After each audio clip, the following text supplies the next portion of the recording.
Welcome everybody, I am a music nerd here, and today's video is going to be a little different. I'm going to be doing my first ever tier list on this channel. The Grammy winners for Best Rap Album, got about 25 of them here, and it's interesting because a lot of the albums that are on this list are some of the greatest albums in hip-hop history. So for the most part, the Grammys sort of got it right. Of course, you're going to see there's a couple of lackluster projects. But yeah, I just wanted to share my opinion on some of these albums and where they fit on this tier list. But before I get into it, if you enjoy the content on this channel, if you like the video, hit the like button down below, hit the subscribe button down below, share your opinion about what you think these albums should be in this tier list. First album, we're going to talk about Naughty by Nature's Poverty's Paradise. It was awarded the first rap album Grammy Award in 1996. Yeah, the first Grammy Award went to Naughty by Nature. I don't think a lot of people know about that. As far as the album itself, mostly known for its semi-popular Feel Me flow, but it wasn't quite Hip Hop Hooray or OPP. Naughty by Nature was still kind of in the trend of like the East Coast hardcore rap sound, but they were a little bit more poppier. As far as the album goes, it's not an album that I return to a whole lot, except Feel Me Flow, and I feel like it's not too different from the other albums. So I'm gonna probably give it probably a C. I think it's a fairly average hip hop album. So next album, The Score. This for me goes in the S tier. One of the seminal hip hop albums in the 90s. So many great songs here. Killing Me Softly is the song that kind of brought them to the mainstream. The cover of Roberta Flack and Wyclef Jean, and they did a cover of No Woman No Cry. Fuji La, Cowboys, The Beast, Zealots. Their first album, Blend on Reality, didn't really sell that well, and they were in danger of being let go from the record label. And this is one of the great unlikely success stories in the history of music. Lawrence in top form, Wyclef and Pras are both in top form. It's just a shame that we never really got more of this group. Next album is No Way Out, which came in the aftermath of Biggie Smalls' untimely death earlier in the year. And when I was very young, I do remember a lot of the songs on this album being on the radio and MTV constantly. Been Around the World, of course, the Biggie tribute, I'll Be Missing You, All About the Benjamins. Yeah, Bad Boy in 97 was untouchable. But as far as this album goes, I think I would put it in the C category. This was his first album, and probably his best album, let's be honest. Hard Knock Life, this is Jay-Z's third album. Now, Reasonable Doubt, absolute classic. Then came with his second album, Volume 1, which was a bit of a step back, but it was more commercially successful. This one, I think, kind of combined both of them. I think the song that probably got the Grammy was the Hard Knock Life single, which was a sampling of the Annie musical, which at the time people were like, what the fuck is this? And it went on to become Jay-Z's biggest single at the time. So it was one of those moments where he took a risk and it paid off. The song Reservoir Dogs, which is one of my favorite Jay-Z songs, the great posse cut with the Locks. So yeah, I think this album, I would put it in the B category. Not his greatest, I won't even say it in his top 3, but a solid album. Alright, next album, Slim Shady LP. Now, this was Eminem's major label debut. To me, still my favorite Eminem album, put in the A category. This was really his time to, he partnered with Dr. Dre, came out with My Name Is, and of course, everybody was saying, man, look at this white guy. Here we go, another Vanilla Ice making a silly poppy rap song. But when you listen to this album, it's pretty fucking dark. There's a lot of content here that of course, would be controversial and he would take to the next level on his next album. But I think what I love about this album is Eminem. This was before the fame and the success, and it's just him being hungry and that clever, wise ass attitude on such songs such as Brain Damage and Still Don't Give a Fuck is highly evident here. Him and Dr. Dre just work so well together on this album, and to me, this is why it's my favorite Eminem album, because it's Eminem at his most pure. He was pissed off, but he wasn't pissed off because people were picking on him. The media was chewing him out. This was him being pissed off because he's a poor white boy and he's trying to lash out against anybody in society. So next album, Marshall Mathers LP. Now, it's my second favorite Eminem album, but of course, for a lot of people, it's a pretty much a near perfect album. I debated where to put the S or A, but I'm gonna put it A. There's still a couple of tracks that I feel aren't quite up to par. I was never really too much of a fan of the Drug Ballad song, because I felt it was just a copy of the Come On Everybody song, literally like the same beat on Slim Shady LP. But of course, the highlights here: Stan, Kim, the real Slim Shady. This album pretty much made Eminem to the top of the heap. Sold 1 million copies in its first week, which nowadays, if you sell 500,000 copies in your first week, that's considered a great milestone. But 1 million copies in the first week, just outstanding for a guy who literally just 3 years before was basically living in his car and just had no money. So to go from that to this next album, Stankonia, to me,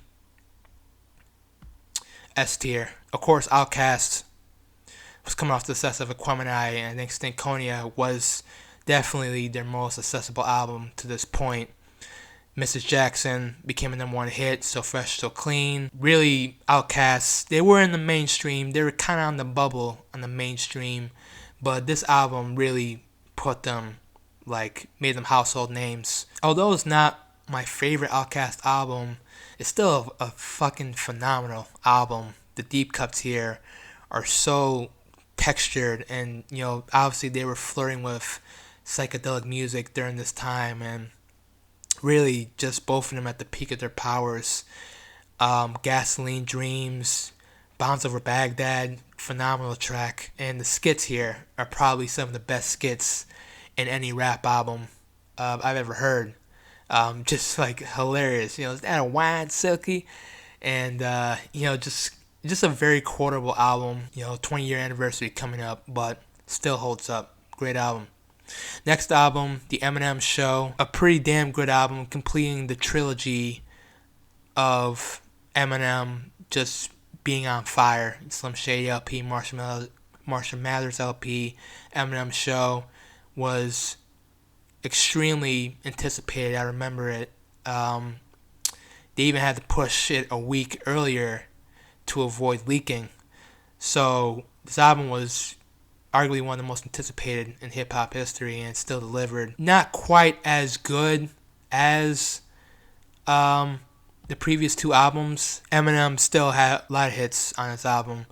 Clean Out My Closet, Without Me, Superman, these are Sing for the Moment. Still a very strong album. To me, the end of an era for Eminem, because then he released Encore, and that really kind of, his love affair with the critics kind of fell off with that album. Speaker Box and The Love Below. I talked about this album in one of my Left Turn videos, so go check that out. It's in the archives. Bit of a change of pace for Outcast, because this was really two solo albums. Big Boy doing Speaker Box, more of a southern flavored, kind of gangsta hip hop album with some soul and funk elements, and Andre 3000 with The Love Below, really a precursor to 808s and Heartbreak, Igor, even some of Pharrell's solo stuff. This was really an album for its time. Solid album. I put in the B category only because it's a lot of music, and of course, with it being a double album, there's gonna be some filler along the way, but still a lot of great tracks here. Roses, I'll See Hey Ya, The Way You Move, Ghetto Music. College Dropout. This was Kanye West's first album.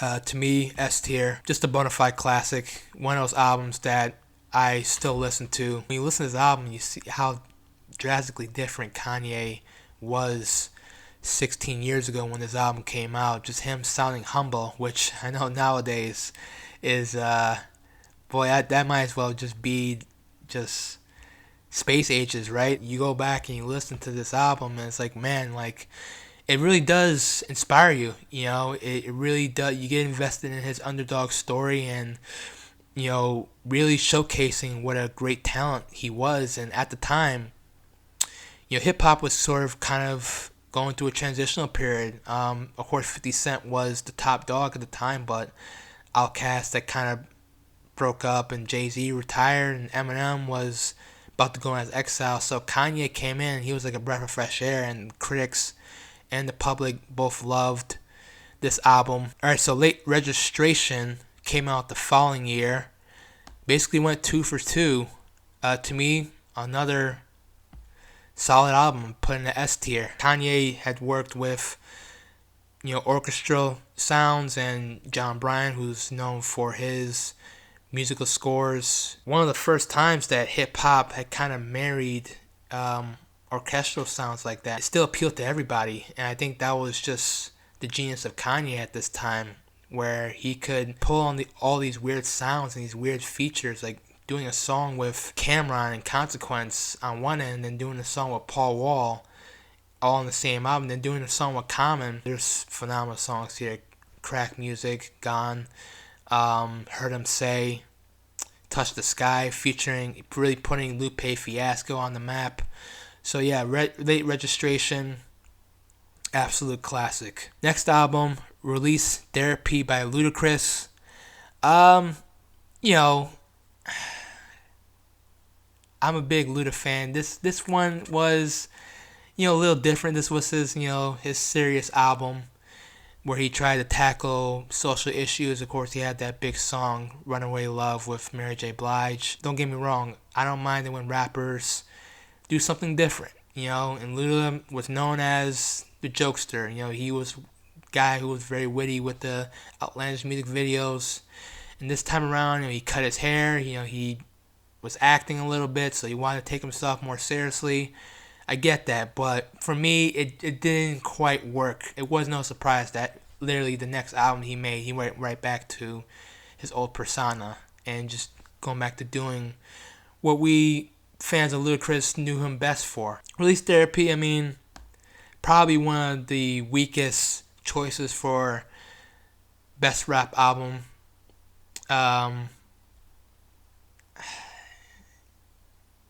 Yeah, I give it a C. So Kanye's third album, so he went 3 for 3 for best rap album. You know, I think it's a solid album. You know, it's not as good as College Dropout, Late Registration, but still a pretty solid album. You know, this was Kanye trying to once again expand his palette, but you know, including more electronic music, trying to go for that more stadium rock sound. And I think this is probably one of his more dated albums because you listen to the song like Flashing Lights and it definitely sounds like 2007, 2008. It doesn't quite fit in with the electronic music that you would hear today, but you know, Graduation did really, in a sense, allow for a lot of rappers and rock bands to be comfortable with using EDM in their music. Stronger came out, you know, with that Daft Punk sample. It was really the first time that I really heard of Daft Punk, and because of the song, I went back and listened to the Daft Punk catalog, and I think it was the same for a lot of hip-hop fans too, that they were more accepting of electronic sounds, and of course Kanye would continue that with his next album in a different way. The Carter 3 next album we're talking about, Lil Wayne's best album in my opinion, probably his most fully realized album. This was kind of like the victory lap for Lil Wayne. The previous 2 years he was dropping countless mixtape after mixtape and really provided the formula of, hey, I'm just gonna get on any hit song on the radio, and that boosted his career in a major way. And then the Carter 3 coming out with Lollipop, A Milli. I mean, this was just a victory lap. This was just Lil Wayne just getting all the acclaim and the best reviews of his career and the biggest hits of his career. I mean, this is when Lil Wayne was saying he was the best rapper alive, and at the time you really couldn't dispute that because Lil Wayne was such a cultural presence at this time that really nobody was competing with him. So the Carter 3, I would put it in the A tier. Alright, the next album, Relapse. One of those Eminem albums that I return the least to. Of course, everybody talks about the accents. But what's interesting? At the time, I wasn't a fan of Relapse. And, when Recovery came out, I loved Recovery. I thought that it was one of his best albums. And as time went on, my opinions kind of switched. I kind of loved Relapse even more and Recovery much less. And we'll get into Recovery in a minute. One of Eminem's darkest albums, for sure. This was him coming out, took a 5-year hiatus and went through a lot of shit in his life. Of course, major drug addiction. He lost his friend Proof. And really at a time where we didn't really think that Eminem was going to come back and rap again. And I think this Relapse, it got some flack because it wasn't the Eminem that we were used to hearing on Slim Shady LP, Marshall Mathers LP, Eminem Show. This was kind of like Eminem still kind of doing the encore era thing, but just a little bit better. But the more I listen to it and the more albums that Eminem has released that I have not liked, I would kill for a Relapse album like this. Relapse I would give maybe a B, but B minus tier. And then you got Recovery. Yeah, a lot of Eminem albums on this list. Guys, I know Relapse kind of sucked, so I'm just going to do, full on serious Eminem. And I'm just going to, be serious 100% of the time. And I'm just going to make no jokes. And, a lot of people at the time said that this was his return to form. But when you listen to it 10 years later, some of it's very dated. And a lot of the production sounds very samey. At least for Relapse, Eminem was taking risks. He was doing some different types of production. But Recovery, it definitely felt very monotonous. And also that song, Love the Way You Lie. I mean, really, in a sense, was a blessing and a curse for Eminem because every single album he would try to have a pop singer just do a rap pop ballad. And to me, Love the Way You Lie is one of my least favorite Eminem songs of all time. And this album, I think it's okay, but it's not an album that I have returned to often. Alright, My Beautiful Dark Twisted Fantasy. Recently talked about this album's 10th anniversary not too long ago. And yeah, I mean, I think it's an A. At the time, I probably would have put in the S tier, but as time has went on, you kind of can see its flaws a little bit. Some of the songs run a little bit too long. Songs like Blame Game and So Appalled, after a while, it's like, all right, we get the point. Like, let's skip to the next song. So, while I appreciate the album's ambition, and believe me, some of my favorite Kanye songs of all time are on this album. Gorgeous, Devil in a New Dress, Power, All the Lights. It could have been skimmed down just a little bit. Take Care is the next album. Probably Drake's best studio album that he's made to date. We'll see about Certified Lover Boy, um, if that's able to top this. But it was a controversial choice at the time because, you know, is it really a rap album? A lot of it's very R&B influence. Of course, The Weeknd had a big influence on this album because he was writing at the same time as A House of Balloons. So you can definitely hear that aesthetic bleed into this album.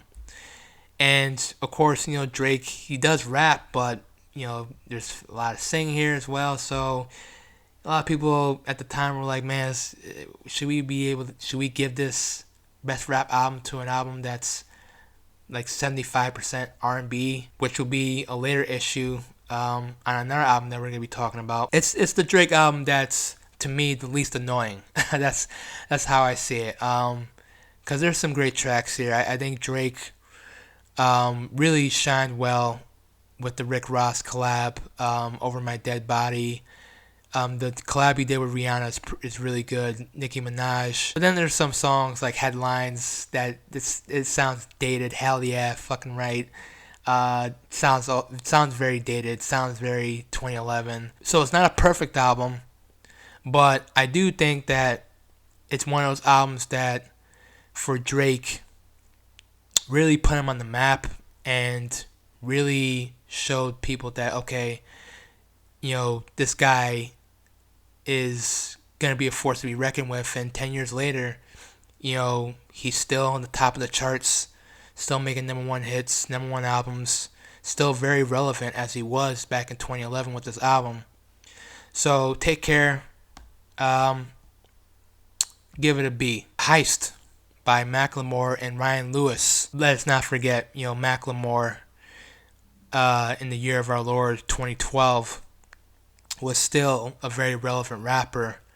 And yeah, I think this is a solid album. Obviously, his best with Ryan Lewis. Yes, it did win over Kendrick Lamar's Good Kid, Mad City. Like, that album probably should have won Best Rap Album. But, with all that aside, I still think The Heist is a pretty solid album. Thrift Shop, obviously, was the song that, put him into the mainstream. It was the number one hit, one of the biggest songs of 2013. Can't Hold Us, which I think is the best song on the album. But then you also have deep cuts here, such as White Walls with a great Schoolboy Q verse, and Wings. But I'll put in the B tier. Marshall Mathers LP2, which came out in 2013. I think it was a nice comeback album. I put in the B category, put in the B tier. I think this album was his best album since Eminem's show. Certainly enjoy it way more than Relapse and Recovery. The way that he kind of rolled out this album, kind of doing the whole Beastie Boys throwback with Berserk, working with Rick Rubin, and really showcasing more of that rock influence that he showed on Eminem's show, really getting back to that. But I think the album starts and closes incredibly. He starts out with Bad Guy and then he ends with Evil Twin. Great songs, great deep cuts. A great track with Kendrick Lamar, very silly track. This was the start of some of his worst indulgences. Him just singing these terrible hooks, like when Stronger Than I Was. I mean, just no. just absolute no.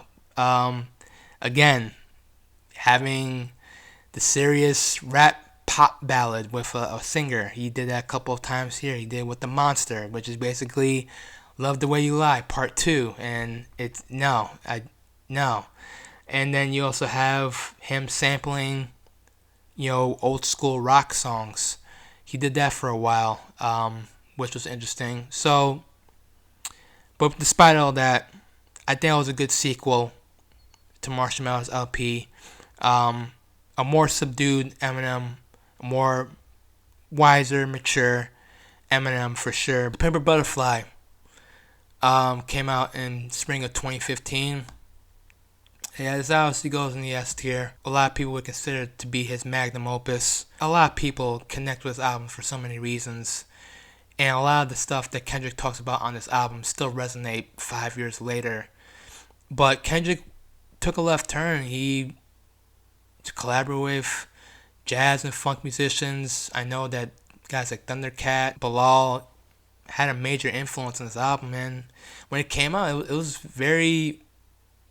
People were not expecting this from Kendrick. Songs like King Kunta, Wesley's Theory, Alright has become pretty much a Black Lives Matter anthem. You know, he had the success of Good Kid and kind of like battling with himself, like, is fame worth having? And these are things that kind of, the type of introspection that would influence later hip-hop albums to come. You know, it's a modern classic. What else can I say about it that hasn't already been said? Coloring Book by Chance the Rapper. Now, this was the first independent and mixtape to win Best Rap Album.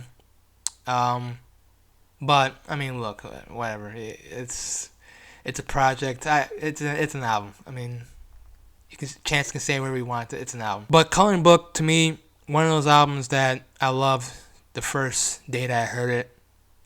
Chance bringing in the gospel influence. And yeah, I think that Chance was a breath of fresh air to come out of rap at this time. You know, very wholesome, lovable personalities, very quirky. You know, those ad-libs that he would do. And really just, it's fitting because the first song, All We Got, Kanye being featured on that song, it was him literally passing the baton, the chance to becoming, you know, the next great Chicago rapper. So yeah, Coloring Book is one of those albums that, or mixtapes, whatever, that still I can still play. It just makes me feel joyful. I put it in the A tier. Kendrick Lamar's Damn. So this project came out spring of 2017 and went up against some heavy competition. It went up against Jay-Z's 444. I think Tyler the Creator's Flower Boy. To me, I personally enjoy this more than To Pimp Butterfly, but that's only sonically. I know a lot of people that feel different. And I think Damn is definitely Kendrick's grittiest, probably his darkest album to come to date. A lot of the songs deal with him, you know, tackling the 7 deadly sins, and, you know, if Kendrick sounded questioning and depressed on The Pimp Butterfly, he really sounds like he's lost all hope. His album, very known for his schizophrenic kind of beats, you know, beat switch ups. Mike Will Made produced 3 of the songs, and those are the trunk knockers. Those are the ones where it's like, okay, Mike Will definitely made that shit. Like, those are the songs that are like that hit you hard. Great album. Put in the A tier. Invasion of Privacy. This came out in 2018. You know, Cardi B, I definitely had low expectations for this album. You know, she came out with Bodak Yellow, and of course, that summer it was being played nonstop. But when she said she was coming out an album, I thought, it's gonna be Bodak Yellow and a bunch of filler. But surprisingly, Cardi B came through with a pretty good album. It's not an album that I play all the time, but it's one of those albums that, you know, she definitely surprised a lot of people in terms of, like, she can actually put out an album more than one hit. Because I Like It came out, and that became the one hit. And of course, you know, the 10 on 10 and the Drip song with Migos, you know, B tier, but like B minus. You know, it's a decent album for Cardi B standards. It became significant for being the first female artist to win Best Rap Album. Although it only took 22 years to do it, it holds that distinction. Last but not least, Tyler the Creator's Igor. Now, remember what I talked about earlier with Take Care, and a lot of people debating whether that was an R&B album or a rap album.